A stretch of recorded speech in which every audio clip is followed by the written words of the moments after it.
서울시의 계획은 도니문 박물관 마을을 포함한 일대는 공원화하고 장기적으로는 세문안로를 지하화해 도니문을 복원하는 겁니다. 서울시는 이를 위해 도니문 박물관 마을 내에 있는 상인들에게 퇴거할 것을 요구하고 있는데 상인들은 반발하고 있습니다. 이재원 기자입니다.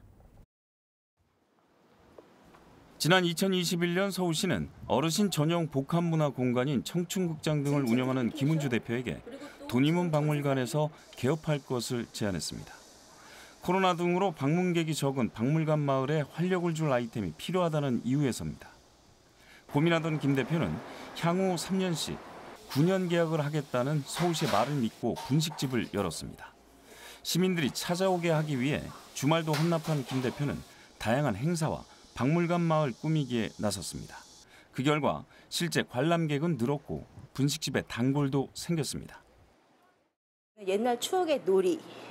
그래서 담벼락에 드는 옛날에 우리가 포스터 같은 게 붙여 있었으니까 그걸 그대로 재현을 해봤고, 그다음에 마을 곳곳에는 저희가 뭐 줄넘기라든가 말뚝박기라든가 이런 것들을 철수영이 시리즈로 해서 저희가 극장 화가를 직접 섭외해서 다 그려놨죠. 공무원들이 저한테 다 하나같이 했던 얘기가 대표님이 와서 이 마을 살았다. 대표님이 없으면 이 마을은 어떻게 될 수도 없다. 그 해에 저는 서울시한테 표창장까지 받았고요.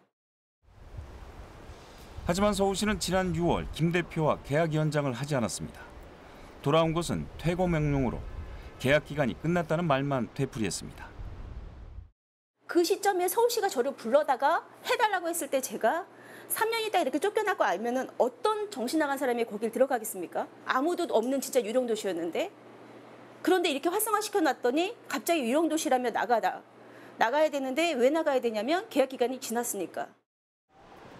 김 대표는 서울시에 계약 연장 신청서를 낸 상태입니다.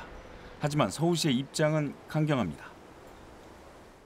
어쨌든 이 공공의 땅에 허가 들어왔을 때는 만약에 다른 이유를 제가 공공의 목적으로 이거를 어쨌든 사용해야 되는 거잖아요.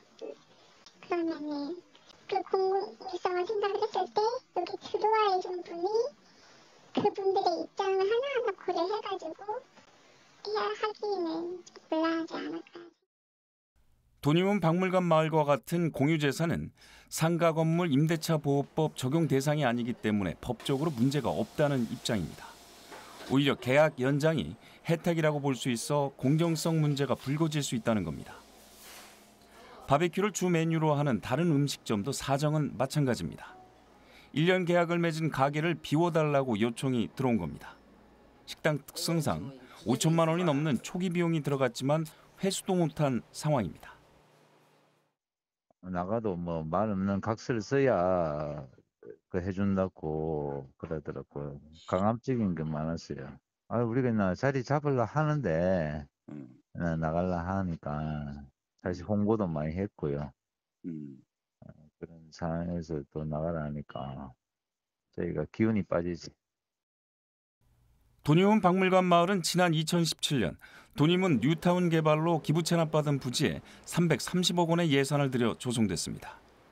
콘텐츠 부재와 섬처럼 고립된 부지 탓에 유동 인구는 적었고 급기야 코로나까지 덮치면서 상황은 더 악화됐습니다. 하지만 상인들의 자구 노력으로 관람객은 늘었고 상권도 자리 잡기 시작했습니다. 조성된 지 5년 만에 나가라는 서울시의 요구가 억울할 따름입니다.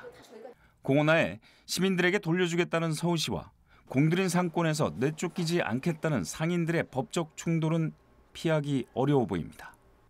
BTV 뉴스 이재원입니다. BTV 뉴스를 더 많이 보고 싶으시다면 여기 구독 버튼을 눌러주세요. 추천 영상도 누르면 바로 재생됩니다. 또 다양한 서울 소식을 보고 싶으시다면 휴대폰에서 가지 앱을 다운로드해보세요. 저희 BTV 뉴스를 시청해주셔서 감사합니다.